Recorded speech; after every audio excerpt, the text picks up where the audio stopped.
Cody. I'm Anthony. We're Big Beaver Cards. You guys are used to maybe a different type of video from us. We do a lot of pack rips, box breaks, see this guy's beautiful hands a lot. We thought we'd do something a little bit different and do somewhat of a breakdown of the rookie classes across a bunch of sports. Yeah. But mainly going back and doing retrospectives on rookie classes and how they've played out. So because we're Canadian, I thought the Great White North. Right, the Great White North. I thought the initial launch for this would maybe be a seminal set in hockey history.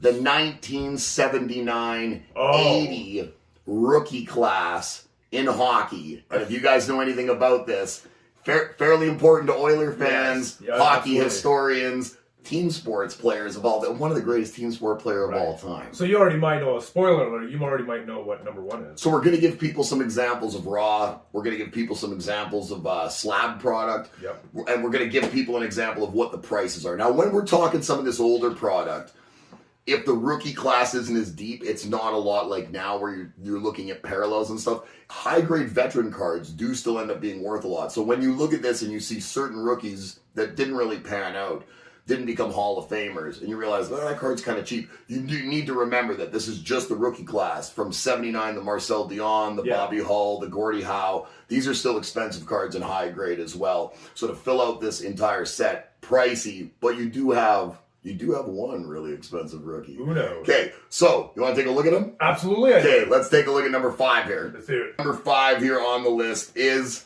an Oiler, which we're from Edmonton. Absolutely. So you see that NHL rookie cards, 1979, 1980. Now, we didn't have an example of a PSA 1 that's been sold. So if you take a look there, I've taken the population count. So a PSA 8, which we have a 9 in the picture there. I put a 9 up there for you because there hasn't been any sold slabbed up. PSA 8s, there's 43 of them of Dave Hunter. And these are o-pee-chee. So now the o-pee-chee, I guess I'll explain this. The o-pee-chee and top sets mirror each other almost exactly. Yeah. The o-pee-chees do have a little bit more value than the tops ones. So what you're going to see is because of the comparables all the way through, we're going to deal with the o-pee-chees instead of having the redundancy of showing that one specific card in an o-pee-chee and a tops. So o-pee-chee is the more expensive of the two sets. So your PSA 8 population count in the o-pee-chee for the Dave Hunter, there's 43 out there in the world. In the world? In the wild. What kind of dollar value do we got? We don't really have an example because in the last 90 days, I haven't found one sold. But if we're going off raw prices and the cards coming up that are comparable, I would imagine it's not too much. It's less than the price of grading itself right now. Oh, really? So you don't want to... Don't want a house payment on this.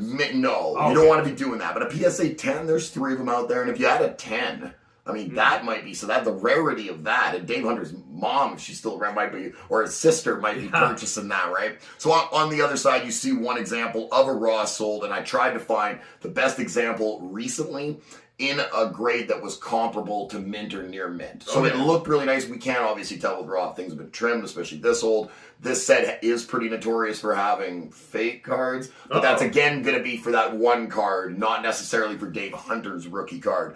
So Dave Hunter's rookie card in American, 6 bids in a near mint, $3.34 plus shipping. You're looking at what, $6, $7 Canadian. Not too bad. If you can find a Dave Hunter raw rookie card from 79.80. $7 Canadian, $8 Canadian, even sharp corners and stuff like that. This set's a difficult one to get in high grade. Seems like a good price. Dave Hunter, number 5. Number 5. Want to go to 4? Let's do it. Number 4 on the list. Another guy that was an Oiler, but was kind of an enemy of the Oilers in the beginning of the 80s. As the Oilers and Flyers had quite the battles over the Stanley Cups, but later became an Oiler himself. So for NHL rookie cards, 1979, 1980. Number 4 on the list, rookie card of Philadelphia Flyer, Ken Lensman. Ken Lensman, utility man. Do it all, man. Ken Lensman kill penalties, smash you. Man of everything. Huh? Ken Lensman was a heck of a hockey player. This, again, the o-pee-chee, number 241. We do have an example here, population count.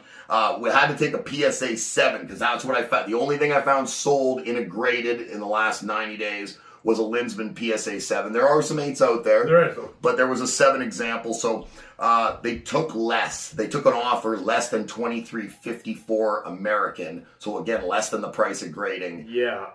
Not a card maybe worth, and not in a 7 at least.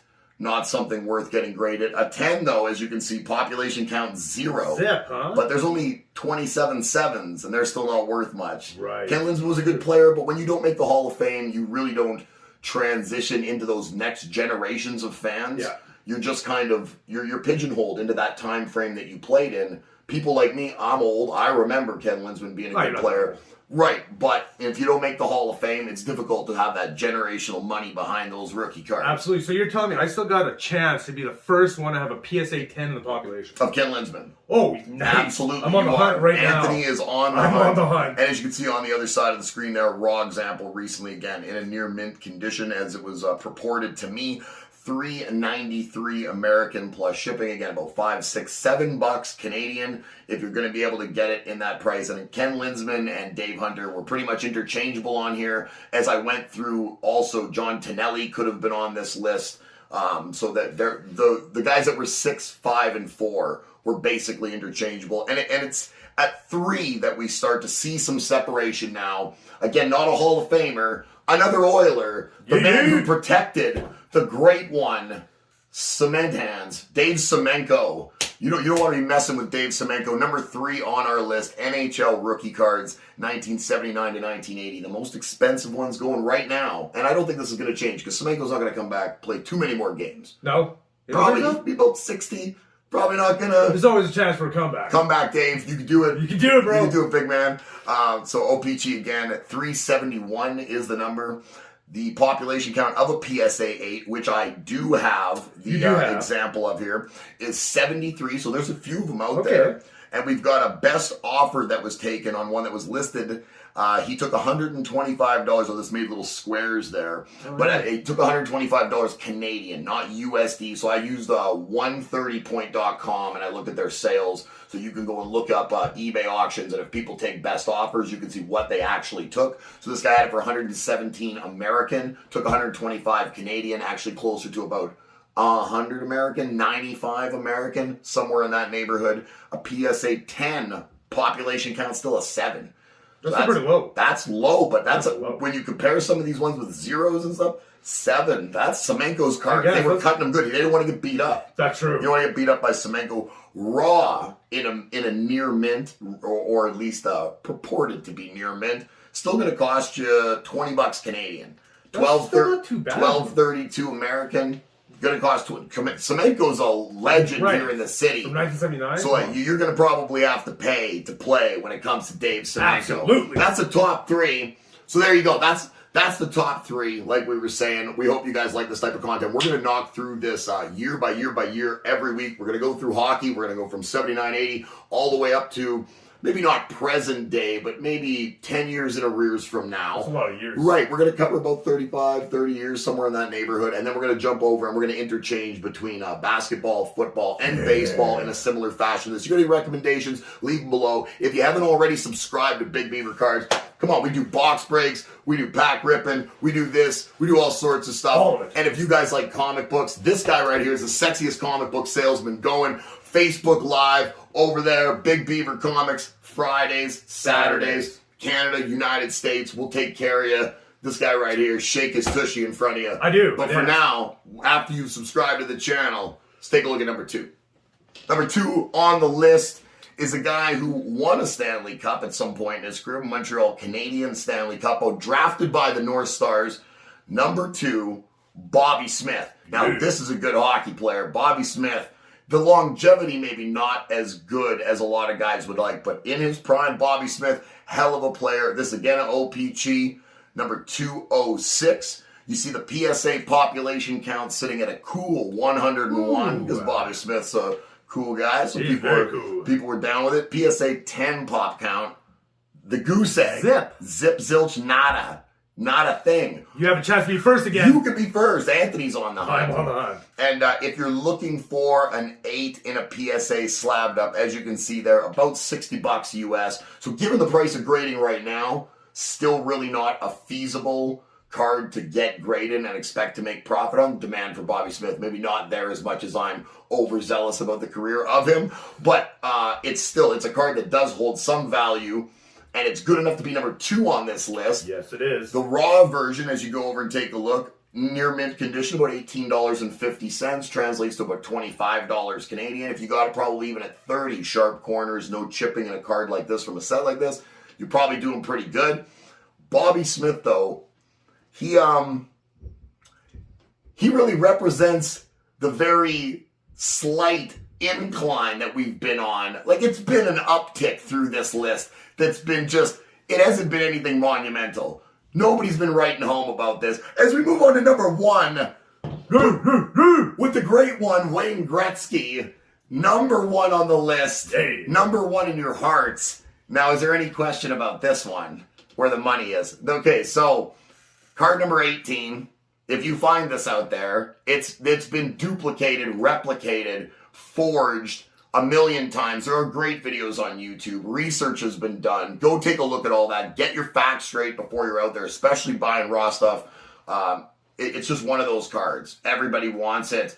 It's iconic. It makes this entire, even though the set has nothing else in it that I know of but this card. I can tell you the aesthetic of this set and draw it out with my eyes closed. Absolutely. Because this card is so iconic in my mind. Etched into my brain. PSA 8 pop count of 770, and that went for about $16,000 US. So that's about 20 grand, 22 grand. A lot of cheddar. A lot of cheddar. It's a lot of the cheddars. Even a little marble. Some Gouda. Yeah.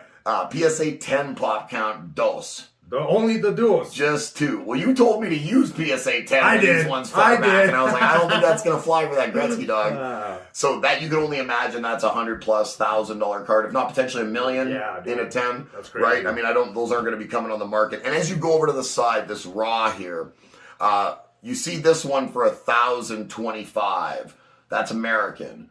I've seen raws go as high as $5,000 or $6,000 US. Absolutely, I have to. So let's just remember that while this is represented as nice, the variance on the price on these is pretty much anywhere from a $500 card when it looks like it has been run through the washing machine to almost 5 figures Canadian and $7 grand, $6 grand US. For a really high-end, verified, raw version of this. Wayne Gretzky rookie card is nothing to be laughed at. No. This thing is the epitome of modern hockey cards, period, I would say. I think so, too. And would be a real cherry on top of anybody's collection, but out of a lot of people's price range. If you're looking at that card, do your homework.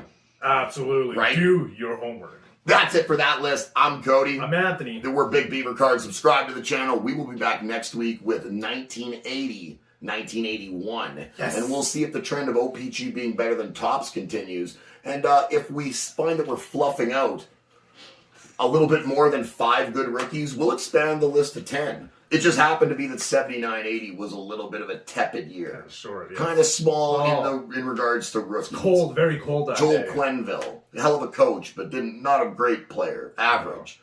Very Gretzky and Bobby Smith. Woo! That's where it's at. Subscribe. Thank you. Peace.